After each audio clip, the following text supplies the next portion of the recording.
होने वाले श्री कृष्ण सेतु से इस पूरे क्षेत्र के लोगों को फायदा हुआ है।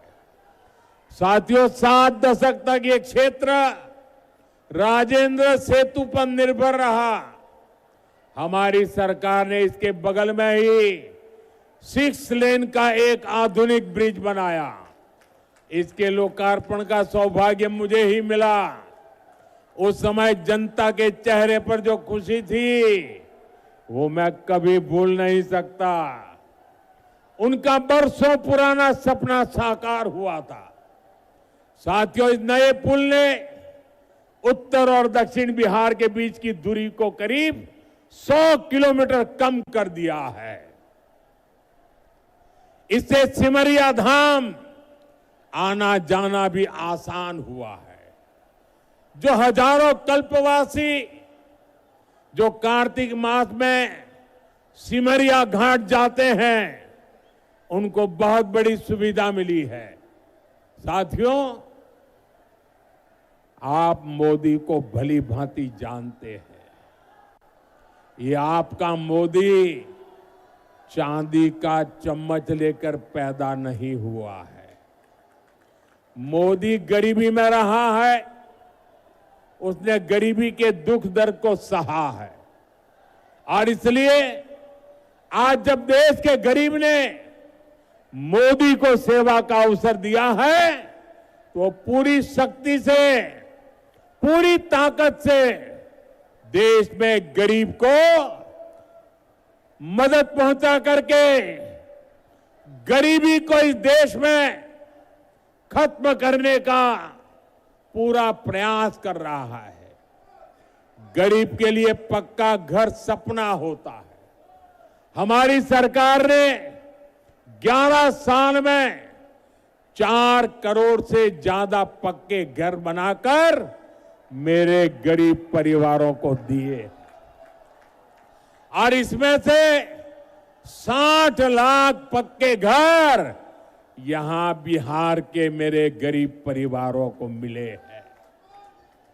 हर गरीब को घर का चूल्हा जलता रहे, इसलिए मोदी मुफ्त अनाज देता रहता है। हर गरीब को मुफ्त इलाज, मुफ्त बिजली कनेक्शन, मुफ्त गैस कनेक्शन, सस्ती गैस, ये सिर्फ सुविधाएं नहीं, ये सम्मान भरा जीवन देने वाली जरूरतें हैं।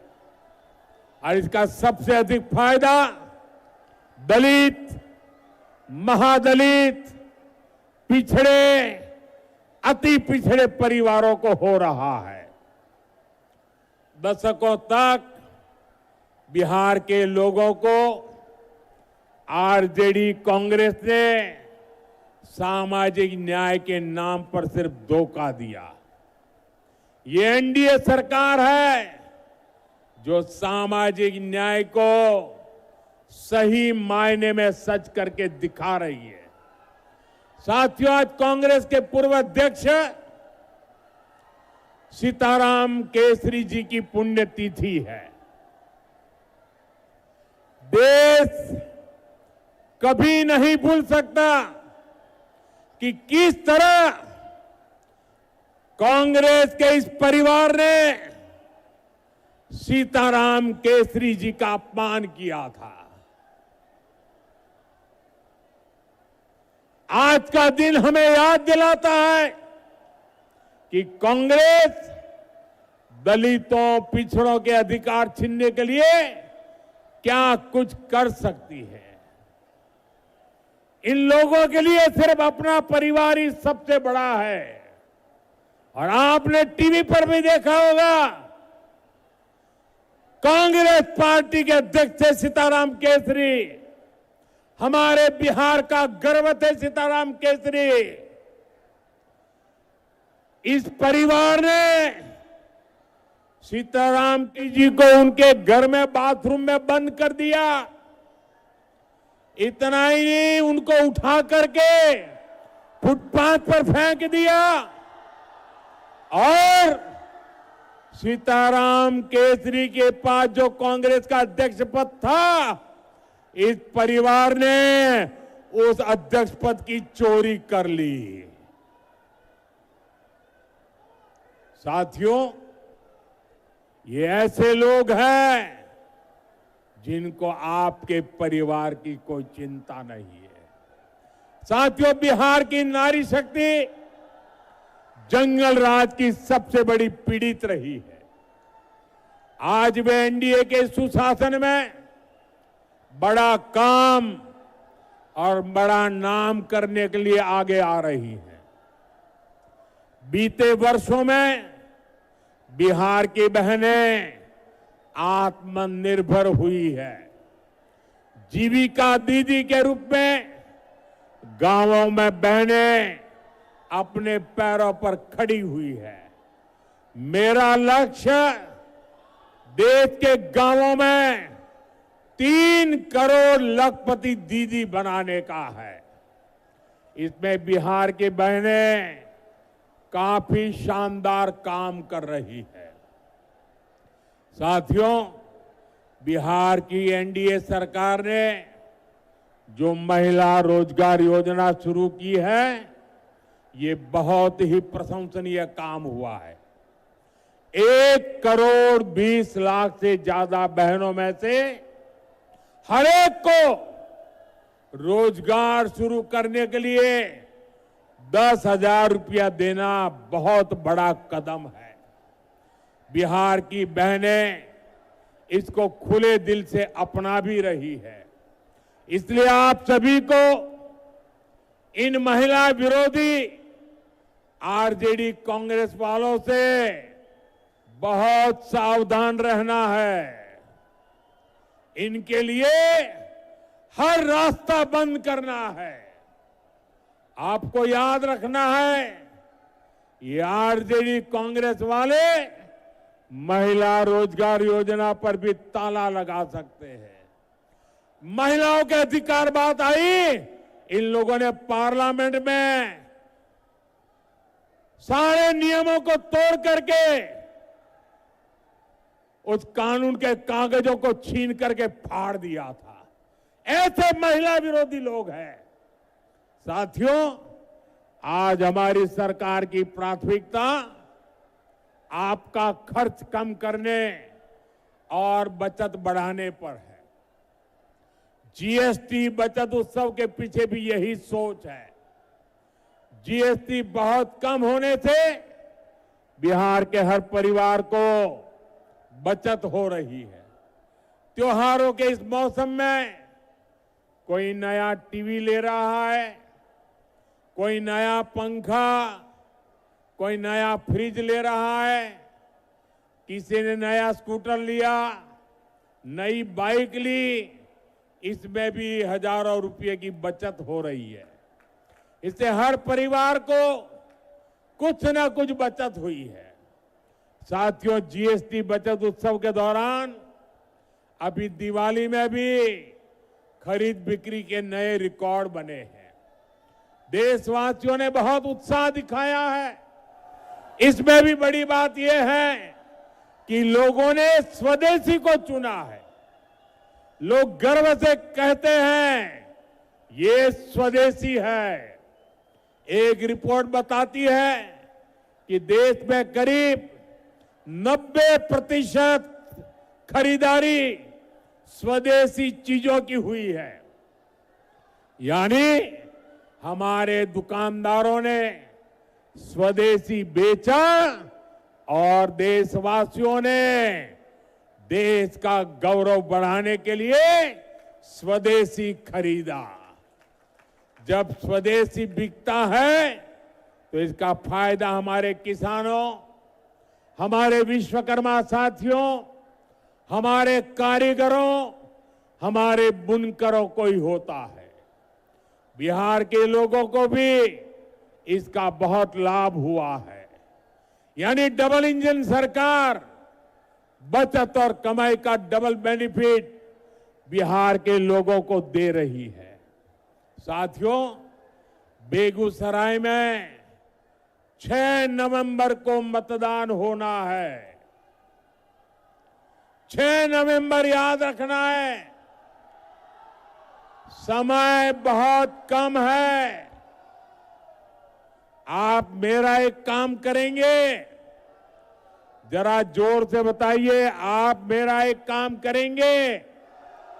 जरा हाथ ऊपर करके सबके सब लोग बताइए, मेरा एक काम करेंगे? देखिए, आपको घर घर जाना है। मोदी है आप मेरे लिए, तो मोदी बनकर आपको मेरी बात घर घर पहुंचानी है। एनडीए ने बिहार को नक्सलवाद से, माओवादी आतंक से मुक्त किया है। आज बेखौफ होकर आप अपना काम कर सकते हैं। आप खुल करके वोट दे सकते हैं। बिहार के लोगों का एक वोट एक शांत, सुखी और समृद्ध बिहार का निर्माण करेगा। जंगल राज वालों को दूर रखेगा। इस बार बिहार में एनडीए की विजय का नया रिकॉर्ड बने, इस लक्ष्य को लेकर हमें आगे बढ़ना है। साथियों, मेरा एक आग्रह और है, आप जब घर घर जाएं तो हर परिवार में जाकर के बड़े बुजुर्गों को बताना कि अपने मोदी जी बेगूसराय आए थे और मोदी जी ने परिवार के सबको छठ महापर्व की शुभकामनाएं भेजी हैं। एक बार फिर इतनी विशाल संख्या में यहां आकर हमें आशीर्वाद देने के लिए मैं आपका बहुत बहुत आभारी हूं। मेरे साथ बोलिए, भारत माता की, भारत माता की, भारत माता की। बहुत बहुत धन्यवाद।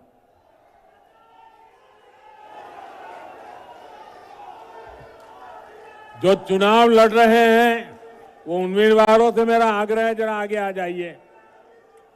जो चुनाव लड़ रहे हैं वो आगे आ जाएं। सब एक कतार में खड़े हो जाइए। जरा जगह कीजिए, मैं बीच में आने वाला हूं आपके। थोड़ा लाइन में खड़े हो जाइए, मैं बीच में आऊंगा आपके बीच में। हाँ, जगह कर दीजिए जरा। शाबाश।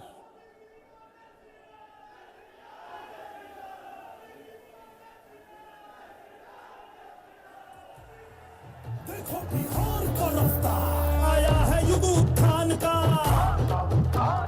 जन जन के कल्याण का। आया है युग उत्थान का, जन जन के कल्याण का। पहले संकल्प ने भर थी खूंखार, पकड़ ली हमने बिहार, रफ्तार पकड़ चुका है बिहार। भैया नई पीढ़ी का नया है बिहार, रफ्तार दिल की यही पुकार, सबने सब साकार, जीने का आधार, सुरक्षा का अधिकार। धरती मैया गीत सुनाए, आंचल रोज पसार। सभी युवा को जन्मभूमि पर मिल रहा रोजगार, सभी युवा को जन्मभूमि पर मिल रहा रोजगार। रफ्तार पकड़ ली हमने बिहार, रफ्तार पकड़ चुका है बिहार। भैया फिर से एनडीए सरकार।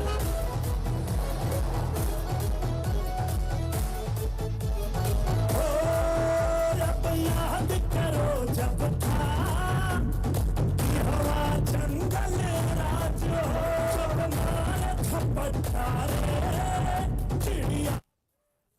बिहार बनाना है। आपको अपने एक वोट की ताकत समझनी है। आपके एक वोट से ही बिहार की समृद्धि तय होगी। विकसित भारत बनाने का संकल्प मजबूत होगा। साथियों, जब से बिहार चुनाव की घोषणा हुई है, तब से हम एक चीज साफ साफ देख रहे हैं। एक तरफ एनडीए है, नीतीश जी, मांझी जी उपेंद्र जी, चिराग पासवान जी, ये सूझबूझ से भरा हुआ नेतृत्व है। इसको भाजपा की हमारी टीम, दिलीप जी, सम्राट चौधरी जी, विजय सिन्हा जी से और मजबूती मिलती है। वहीं दूसरी तरफ लाठियां भाज रहा महागठबंधन है। ये लोग कैमरे पर आकर कुछ भी बोले, लेकिन पीठ पीछे एक दूसरे की खाल खींच रहे हैं। इस महागठबंधन में, महागठबंधन में अटक दल है, लटक दल है, भटक दल है, झटक दल है और पटक दल है। आरजेडी बीते 2 दशक में कोई चुनाव नहीं जीती, लेकिन अपने अहंकार में अटकी हुई है। इसी अहंकार में इन्होंने जेएमएम को झटक दिया। कांग्रेस 35 साल से बिहार में आरजेडी की पिछलग्गू बनी हुई है। इस बार आरजेडी ने उसको फिर पटक दिया। इन लोगों ने वीआईपी को भी भटका दिया। जो लेप के दल है उनको लटका दिया।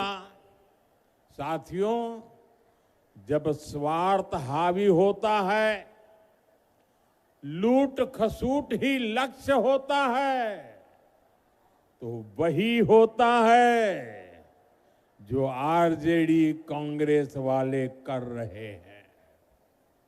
ये लोग पहले टिकट बेचते हैं, फिर घोटाले करते हैं। आप देखिए तो सही, एक आरजेडी का परिवार है जो बिहार का सबसे भ्रष्ट परिवार है, और ज्यादातर लोग अदालत से जमानत पर निकल करके बाहर खड़े हैं। जमानत पर जीने के लिए मजबूर है। दूसरी तरफ कांग्रेस का एक परिवार है जो देश का सबसे भ्रष्ट परिवार है। इस परिवार के भी ज्यादातर लोग जमानत पर बाहर है। साथियों, बिहार ऐसे लोगों पर भरोसा नहीं करता,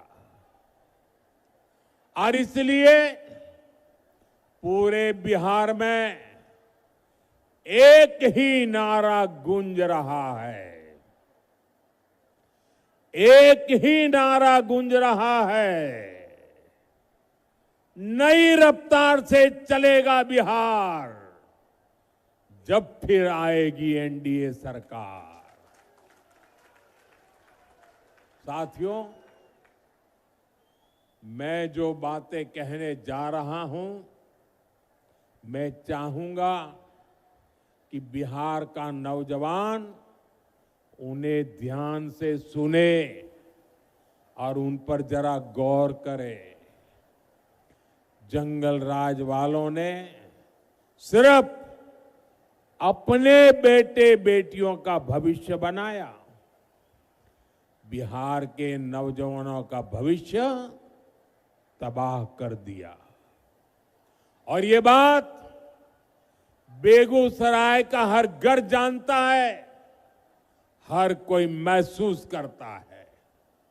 साथियों, हमारे श्री बाबू ने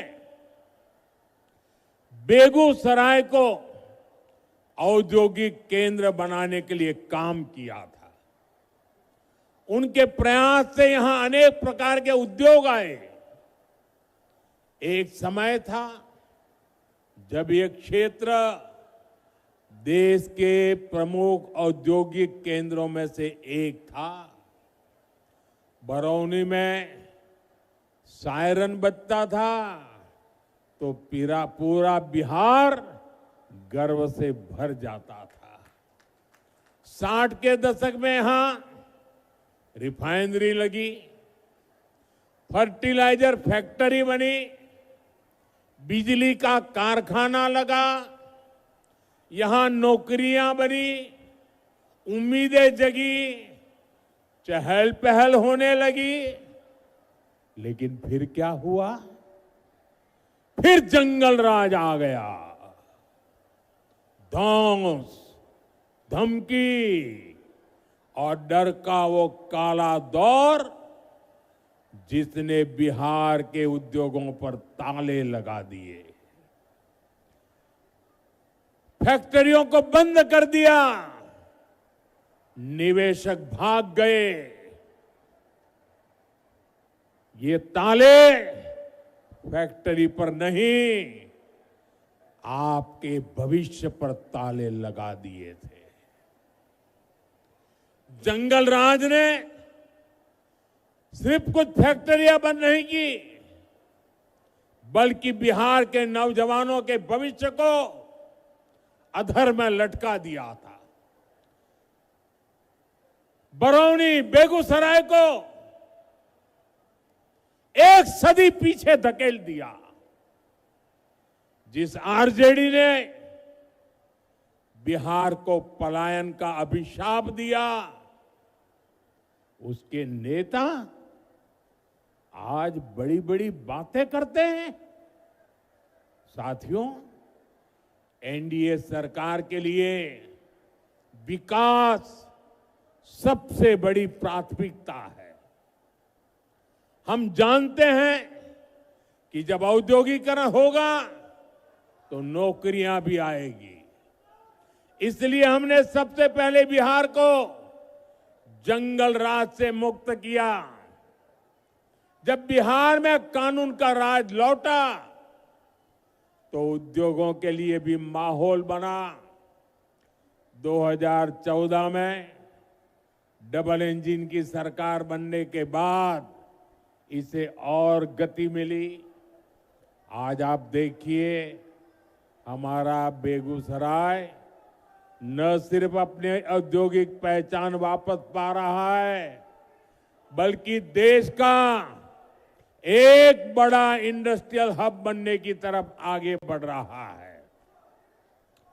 बरौनी का खाद कारखाना जंगल राज में बंद पड़ा था। हमने ठाना कि इसको फिर से चलाना है और इसके लिए गैस की जरूरत थी। गैस बिहार में थी नहीं। गैस पहुंचाने के लिए हमने पीएम ऊर्जा गंगा योजना बनाई, हजारों करोड़ रुपए लगाए। पश्चिम बंगाल से बिहार के लिए गैस पाइपलाइन बिछाई ताकि बिहार के नौजवानों को रोजगार मिले और किसानों को पर्याप्त खाद मिल सके। आज इससे हजारों परिवारों की रोजी रोटी चल रही है।